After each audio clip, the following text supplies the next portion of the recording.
What do you think about this one? Is this another ranking boner? I think it is. Jeez, what a good month. Here we're looking at a tree removal campaign. 2,271 leads. By the way, today's bring your dogs to the office day.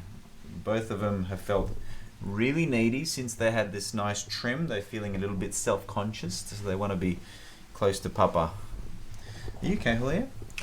2,271 leads from Google Ads and SEO. This campaign is actually quite wild. It kicked off with the previous agency not handing over the client's domain. What do you mean? They purchased the .com.au of the brand name and didn't want to hand it over. We had to pick up the .net.au variation and pick that up, so we basically had to start from scratch. Now, since then, I have picked up the original domain, but there was no SEO done to it, or whatever was done to it there wasn't any results from it. So the first year or so of this campaign was purely Google Ads. So the inquiries were coming through Google Ads. So let's take a look at the Google Ad performance. Total spent on Google Ads is $91,000. Average cost per click here is sitting at $9.71, which has actually come down quite a lot, which is really good to see. Total clicks, 9,400 clicks. Total conversions, not including phone calls, is 1,600 inquiries. So take that number away, and you've got the rest of them SEO inquiries. So this has been this is still very much a baby site in terms of SEO. Unfortunately, look, with Google business listings and any kind of local business, ideally you want there to be an address shown on the GMB, on the Google business listing. You want some sort of like an office location. Ideally, I know that's expensive, I know that's pricey, but it does wonders for your local SEO. So this is still very much a baby campaign. This website is still under 400 visitors a month. In the grand scheme of things, this is just a speckle, so nothing to be crazy proud of. Any kind of new SEO campaign from a domain that didn't have any SEO done, this is a fresh domain, is only going to look like this, okay? But I want to just chat about what we did with this website. Now, I like this smell of your did they brush your teeth, Julio? Did they give you minty freshness? Yeah. Okay. First thing we did, we created a landing page for tree removal, and we set up conversion tracking, and we set up a unique form. That is what started to deliver leads at, what's the lead number here? Let's just get this average cost per web lead. Okay, so cost per web form lead, not counting phone calls, is $55 per a lead for the following key terms. Right now, obviously there's more key terms that we're bidding on, but these are the ones that are worth the most. Wouldn't you agree? So per an inquiry, let's say someone Googling tree removal. Now that could be a grandmother looking for her bush to be trimmed, which doesn't cost much. Or it could be the removal of 15 palm trees at a cemetery, right? Anything in between. So $55 a lead is actually quite cheap. Now take into account, that's not counting phone calls. No doubt people would like to call and press the big fat call number at the top and dial that number. This cost per lead is actually really low.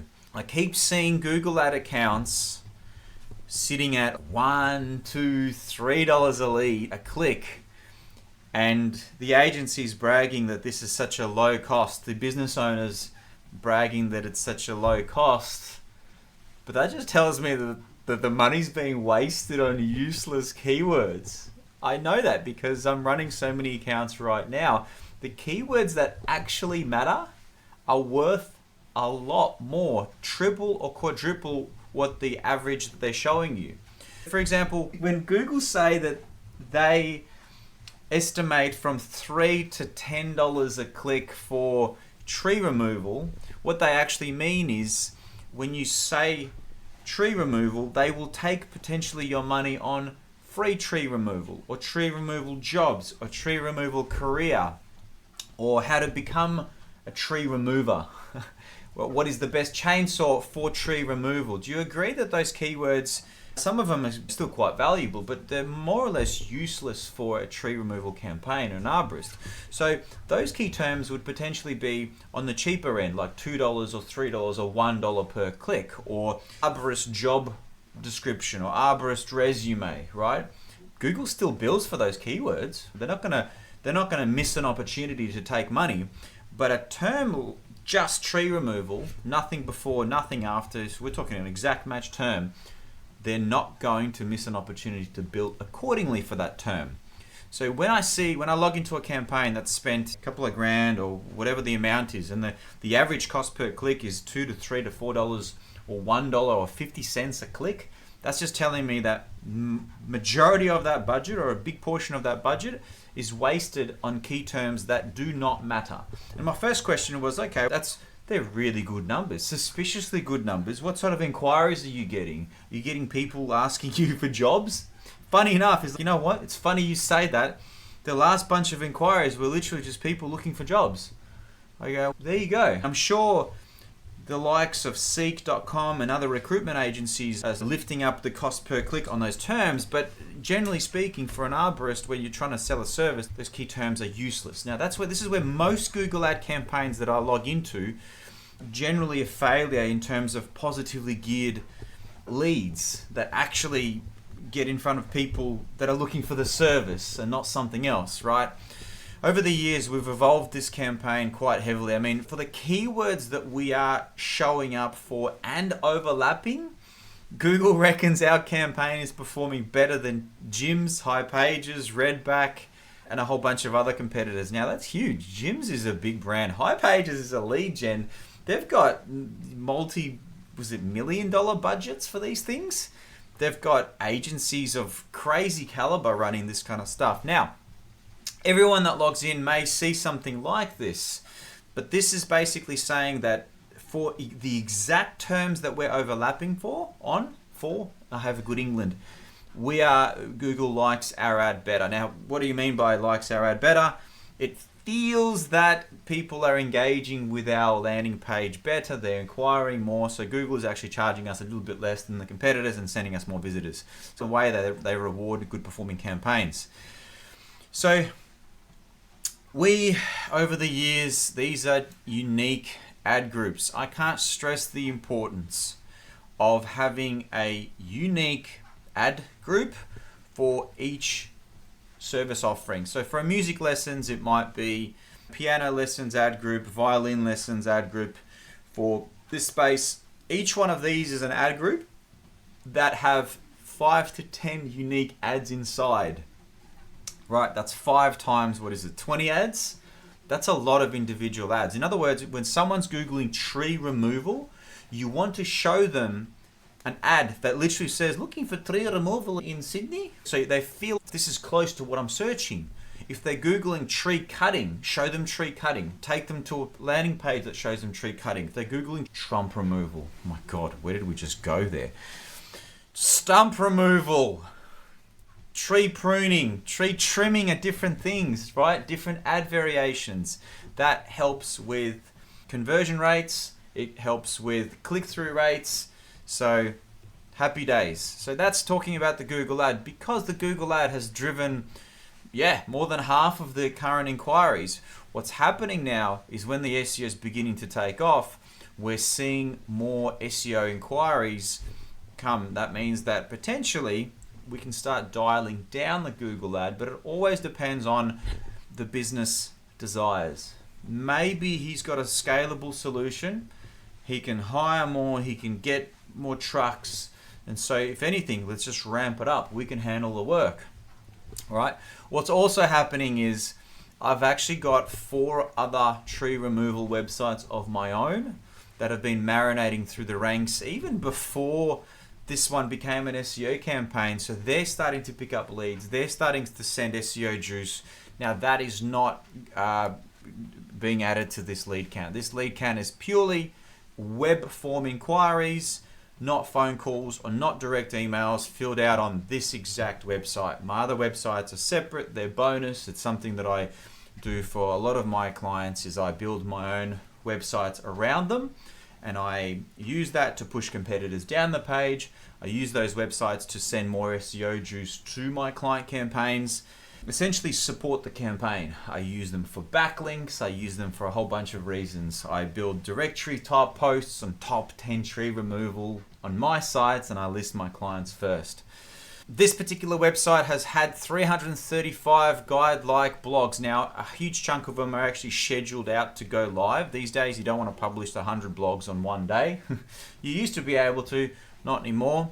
Now, this website actually used to have 400 suburb geo pages. They worked incredibly for the last 10 years that I've been building them. In other words, suburb pages. They still work incredible, but we had to cull them down to 140 instead of 400. So what we did, we looked at the population of Melbourne and which suburb we ranked all the suburbs by population, and we basically said, how do we 80-20 this? In other words, we want to build as less pages as possible, I speak good England, to cover the bigger audience, because we're trying to reduce the footprint and not maximize the footprint, but reduce the sitemap. Google is on a mission to clean up the internet, and if we've built a page on tree removal Arthur's Seat, nobody lives in Arthur's Seat. However, funny enough, it's a forest, so they might actually turn Google that keyword, but maybe something like security camera installation or limo hire Arthur's Seat. Those pages don't need to be built because it's very unlikely someone is in Arthur's Seat where nobody lives. Google for wedding limo hire, right? So in other words, what I'm trying to say is we culled a whole bunch of pages that we felt were less useful these days because Google was cleaning up the internet, and we constructed 140 high quality pages with suburbs that actually get search volume. So you need to do an analysis on this. Now, the other 40 pages are service pages. Trump removal, my God, again. Stump removal, pruning, tree, I'm done. Tree cutting, all the keywords for a typical arborist campaign. Otherwise, Trump removal, stump removal.